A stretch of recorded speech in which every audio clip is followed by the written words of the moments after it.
એવી વ્યવસ્થા કરજે કે શું કરવું એને જોવાનું. તમારે રૂપિયાનું તમારું જોવાનું નથી. રૂપિયાની ગણતરી એને કરવાની. તમારે તો ખાલી શું સંકલ્પ કરવો. તો આપણને સંકલ્પ કરવામાં સારા લોભિયા બહુ ને કરી જ ન હતો.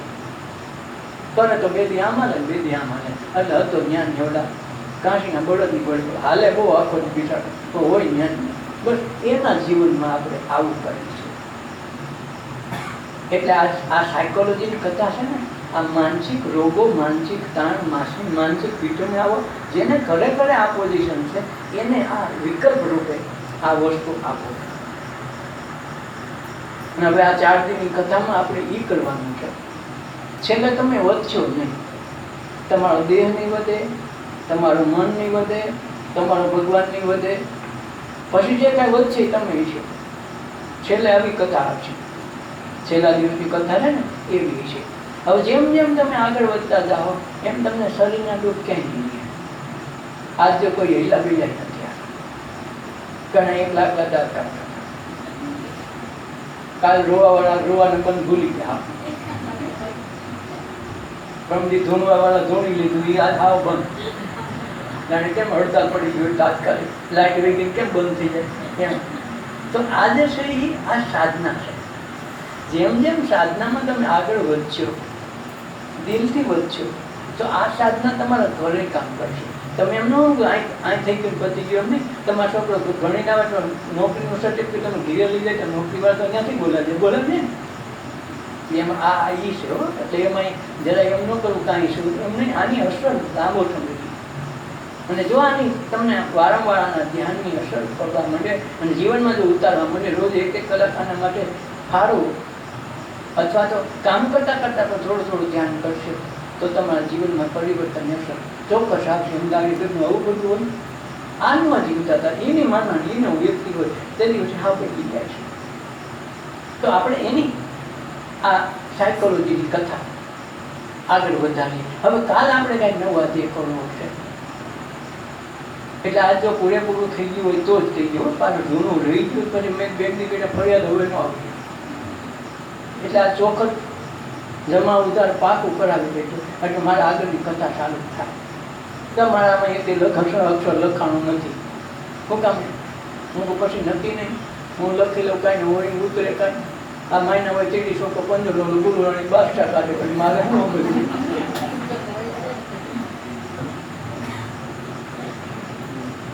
એટલે આ સાધના છે. હસતા રમતા ખેલતા ખેલતા થાય એવી સાધના આપણે હાલી છે ને. બધાને ખુશ થાય. આજ બધા ખુશ થતા એટલી ખૂબ રોયા. એટલી આમ કરી બેઠા આપણને લાગે આને શું થઈ ગયું છે. 3 પેઢી પહેલાનું કાંઈ થયું છે, ઘટને કાંઈ આવ્યું છે, શું ખબર આપણને. ચહેરા બધા જોઈ તો આપણને એમ લાગે આ જ નહીં ચાલો. ભૂલી નાના હસવામાં લોક કરતા હતા. તો હું એ વિચાર કરતો આ ગોગિયા કઈ જાય અહીંયા. તો કાલ આપણે મનની ભૂમિકા જોઈ છે કે મનની ઉત્પત્તિ ક્યાંથી થાય છે. તમે આજ તો રહીમાં બધા એની જૂના ખાતા અંતર્મનમાંથી જૂના ખાતા ચેક કર્યા. જ્યાં જ્યાં તમને માનસિક સ્ટ્રેસ હતો કેનો હતો એ ખબર પડી ગઈ. ઉતરા કોઈને ન્યાય કર્યો, કોઈને અન્યાય કર્યો. જે કાંઈ સમય હતું એ સમયમાં સુધારવાની તમને અવકાશ આપ્યો. જેમ પેપર ખોલાવી પાડ્યા કીધું તમારે આ હાચું લખી લે બોલા સેકન્ડ બોલે હાચું લખાવી દીધું. આજ એ કામ કર્યું છે. અને આ ધ્યાન સાધના સિવાય નહીં થાય. આના માટે બેહવું પડે 5-5, 8 દી 12 દી 15 દી તો જ થાય. તાર પેપર સુધારા થઈ ગયા. તો કાલ છે ને ત્યાં પેપર કોણ સુધારા કરતું હતું? જોવું તો હોય ને. આ તમને આ બધું તમારું અચાનક પહેલા શરીર જોયું, શરીરના સ્પેર પાર્ટ જોયા, જાણીને આ ખબર પડી જાય કે હવે કમતી હોય તો દવા ન લો તો જ્યારથીમાં મટી રહેશે. કેન્સરના અવયવને તમે જાણતા હો, ખબર પડે કે આનાથી કેન્સર છે તો કેન્સરના અવયવને થઈ ગયું હોય કેન્સર, છતાં એન્ટીબાયોટિક શક્તિ કુદરત એની મેળે એને રિપેર કરવા માટે તૈયાર જ હોય છે. પણ તમે દવાઓ અને ખાવાનો ખોરાકમાં કાંઈ ફેરફાર નથી કરતા એટલે એમ થાય. એટલે ગમે એ પશુ પક્ષીને દવાખાના નથી રાખવા પડતા. એનું કારણ શું છે? એને ખબર પડી જાય. તમારા બળદને જો તમે વાવણી ટાણે જોડો અને બહુ એને સાંજે ખૂબ હાલી ગયો હોય ને થઈ ગયું હોય તો કાંઈ ખાહે નહીં. હાંજે સવારે કંઈ ખાધું નહીં હોય તમે જોઈ કે આજે આખી રાત બેઠો રહ્યો કપાઈ જાય ખાધાની અને સવાર પાછા 5 વાગે દોડજો તો હાલ તો હતા પણ ખાહે નહીં. હું કામ જો ખાય તો બીમાર પડી જાય તો ખેડૂતમાં હાલે અને પોતે હાલી ન હોય મરી જાય. તો હું કરે ખાવાનું પીવાનું બે બંધ કરી દે.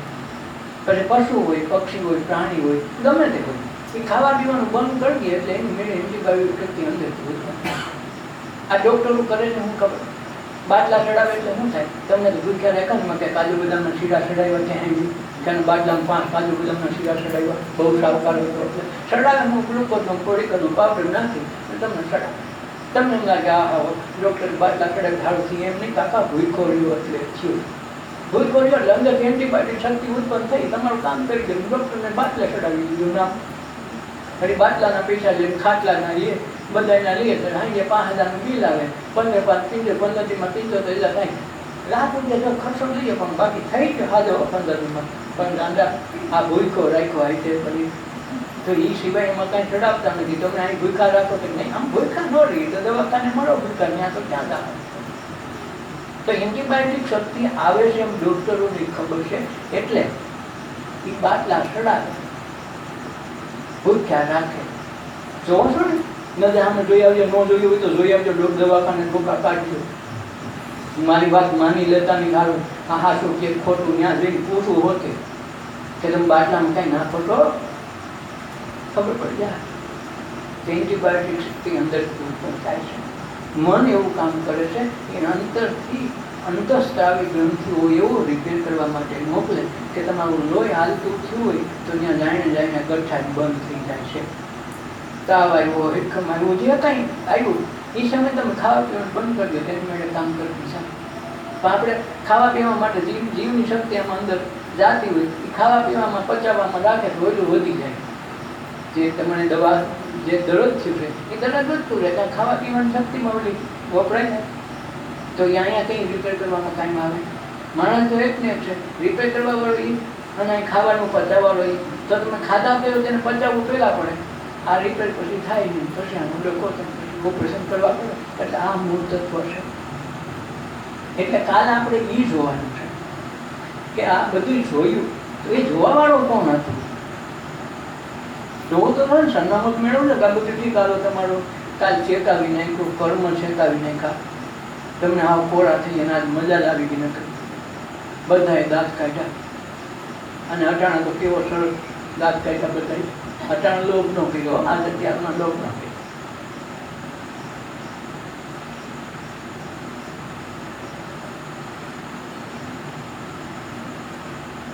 દલાલ મોઢે માનવું પડે. હું કરું, હું નહોતું માનવા માનતો, આ દાદા વિદાડ વાહ હતા, હું કરું નકલી રહી ને.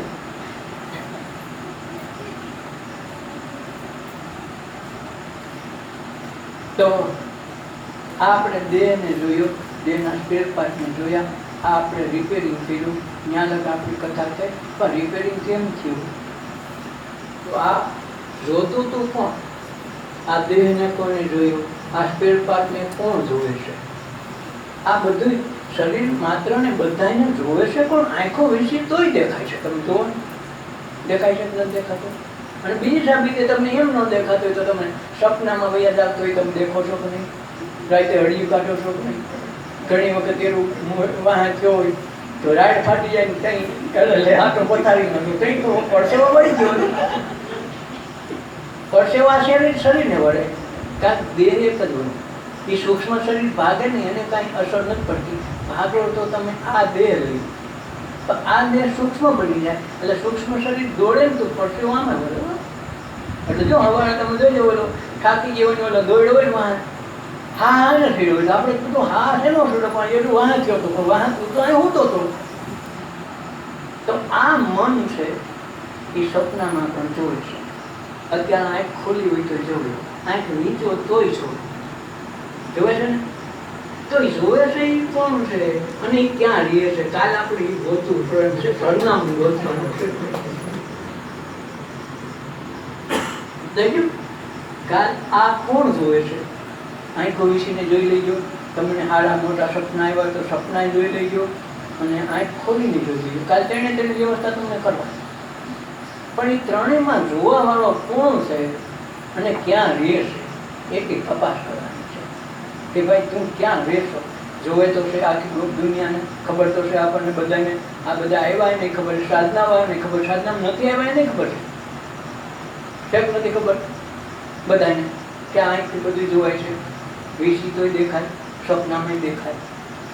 પણ આ દેખે છે એ કોણ છે અને એ રહે છે ક્યાં? આમાં એનું સરનામું ક્યાંક, આ કઈ ખૂણા માર્ગીએ છે, કઈ શેરી માર્ગીએ છે.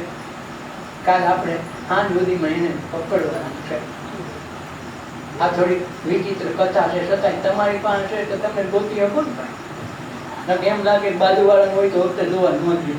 આમાં તો તમારે તમારું જોવાનું છે અને હવનું સ્વતંત્ર છે, આમાં કોઈને આગા પાછું હાલતું નથી. એટલે આપણે આપણું જોઈ જવું. મુલા નસરુદ્દીન છે ને રાતે રોજ સાંજે 10 વાગ્યા છે ને પેલા રાજકોટ વાળાને આઈસ્ક્રીમ જોઈ, આને કાંઈ થોડું પીવા કરી. એના ફાતીમા બીબી એમ છે કે તમે છે ને રાતે ગમે તે આવો નક્કી નહીં, એટલે તમારે 2 ચાવી રાખવી, એક ચાવી તમારી પાસે, એક ચાવી મારી પાસે.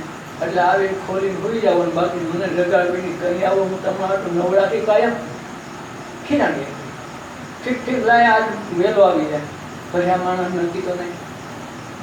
હવે છે ને જ્યાં બહાર નીકળે ને તો ત્યાં એક મ્યુનિસિપાલિટીનો લાઈટનો થાંભલો પાસે રોજ એમાંથી જાય, બાજુમાંથી પસાર થાય. જેમ આપણા ઘર પાસે કોઈ થાંભલો હોય એવી રીતે થાંભલો હતો. મને કઈ નવી વાત નહોતી. તો એ ભાઈ ગયા, મહેફિલ જામી બરાબર, કોટા પછી કોટો મીઠો ચડવા, એક પછી પેક, પછી 2 પેક, 5 પેક લાગી ગયા. અને પછી એ ગોંડભાઈ કેતો હાલતો કેવો ડેટેન કરી ગયો. મોટું શહેર અને રાતે ઔદ્યોગિક વસાહતમાં માણસ રહે એટલે રાતે ઓલા વાહનો હાંકવા માટે પોલીસ જમાતા રાખવા પડે, ટ્રાફિક પોલીસ એક જમાતા થાંભલાવવું પડે. પાસે ઊભે એ રોજ આને જોઈ કે મુલાજી રોજ પીને આવ્યા ને કોણ બોલાવે.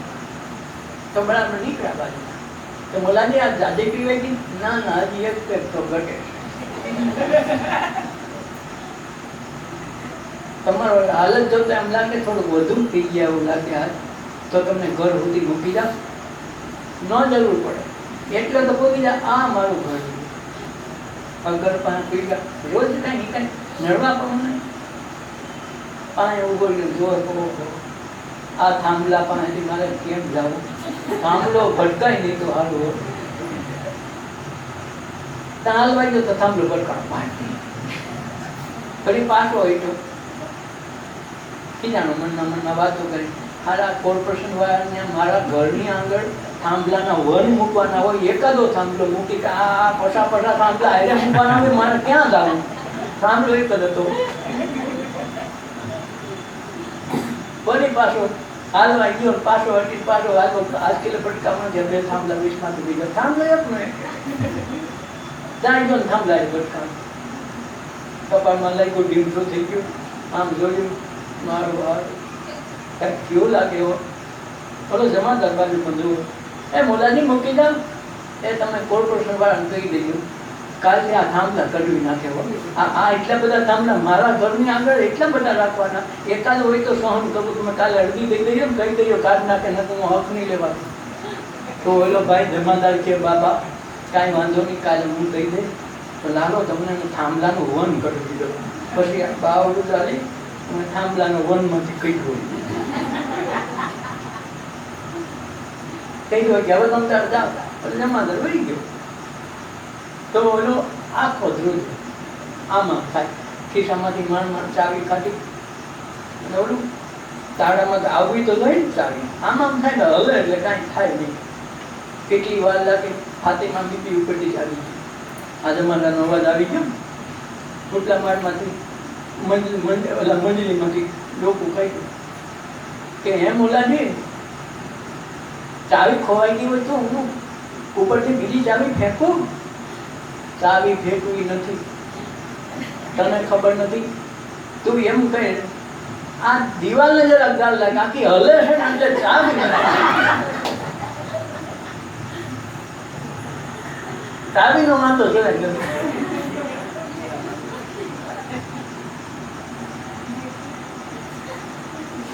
જીવનનો આ મોટામાં મોટું તકલીફ હોય મનની તો અહીંયા છે. ચાવી તો અવળીકરી છે, આખી દિવાલ હલે છે. દિવાલ હલે છે ને એટલે આપણા કર્મ બંધાઈને આ ભટકી ભટકી 84 માંથી નીકળવાની આ બારી મળી છે ને, આ દિવાલ હલતી બંધ થઈ જાય ને તો કોઈ ધમાડા જેવો ભૂતી જાય, જેથી કરીને આ હલતું બંધ છે.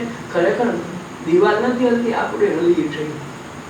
અને નામ કોનું દઈ છે? દિવાલ. કર્મ આપણે કર્યા, પાછા પેલું ભાગનું દઈ કે મારા ભાઈ કેવા છે, કારણ આ દિવાલ જેવું છે. દિવાલ હલે કે તો આ દિવાલ હલતી હતી. તો આવું ન થાય એટલે ધર્મ એને કાલ જે ગોતો ને તે મનને આ રીતે ગોત્યું. દિવાલ હલે ની એનું ધ્યાન રાખજો ને, થાંભલાનું તો ખાસ ધ્યાન રાખજો. વન ઉભું રહે, તમને આખું વન દેખાય. ન હોય ત્યાં ભૂત દેખાય, ન હોય ત્યાં પલ્લી દેખાય, ન હોય તો ડાકણ દેખાય. કાંઈક ને કાંઈક ઓળા ઊભા કરે. આ ભૂત, આ મન, આ મનને અજવાળે બધું થાય છે. તો આ મનને કાલ ગોતવું પડે છે. સરનામું પાકું મેળવી મને કાલ હાંજુમાં કહેજો, એટલે આપણી કથા આગળની શરૂ થાય. ત્યાં ધીરે ધીરે આ બધી આઈટમ બાદ કરીને તમે શું છો એ મારે તમને બતાવવા છે. તમે શું છો એ જ આજ સુધી આપણે માનતા કો ફલાણો છો દીકરો, બધું જ બાદ કરીને તમારી મૂળ સ્વરૂપના દર્શન કરવા પડે છે. કરાવી તમે કેટલી વિરોધ કેટલા ખંતથી મારી આ કામ લ્યો છો, કામ કરો છો, એના ઉપર આખો આધાર રાખશે. પછી એમ ન કહેતા તમને ન થયા તો તમારા મનને લીધે તમે એમાં પ્રયાસ ન કર્યો એટલે. બાકી તમે અહીંયા બેઠા થઈ જાય, ઘેરે બેઠા દર્શન કરાવો. એને આપણી બધા ઉમેરે વેદ અગમ દેશના કહો તો પડદા ઉઠાવો, પડદારે ઉઠાવો, સામટા ઘરે બેઠા દર્શન કરાવો. તો આ પંક્તિ આ જે સાબિતી છે આપણે અહીં કરવાની છે. એટલે આ જીવનમાં આપણે જોઈ છે, હજી જોવાનું છે. કેટલા હારા માઠા પ્રસંગ આપણે જોવાના છે. જીવનમાં ચડાવ ઉતરાવ દરેકના જીવનમાં આવવાનો હોય, એટલે માંદગી પણ આવવાની, બધું આવવાનું છે. તો આ જોતા શીખી જાઓ તો રોવાનું બંધ થઈ જાય. જોતા આવડે ને રોવાનું બંધ થઈ જાય. એટલે જોવાનું દ્રષ્ટા પુરુષ તરીકે જોવું. દાખલા તરીકે આપણે માઇકને જોઈએ છે તો માઇકને ગમે એમ કરે અને ભાંગે મારે તો આપણને કાંઈ અસર થવાની નથી. તેમ આપણા મકાનમાં રહી છે, મકાનને પાણું મારે, મકાનને બે ગાયું છે, તમે કોઈ ઉપાધિ કરો મારા મકાન તારે ગાય કેમ દેવાય? એમાં દેહ છે ને મકાન છે. એ મકાનને પછી તમે ગમે એમ કહે તો તમને ચિંતા નહીં રહે કે આ હું છે. પોતાને તમને મકાન નથી, મકાન બારા. આજ સુધી તમે માન્યું છે કે હું દેહ છું, હું દેહ છું. એટલે દેહને કાંઈક કે મને અપમાન કે મને બોલાવી નહીં, પણ તને બોલાવી ન બોલે તારું હું ફેર પડી ગયા. આજ સુધી ખૂબ બોલાવી તો થયું નથી, તો હવે બોલાવી નહીં તો હું ફેર પડી જવાના.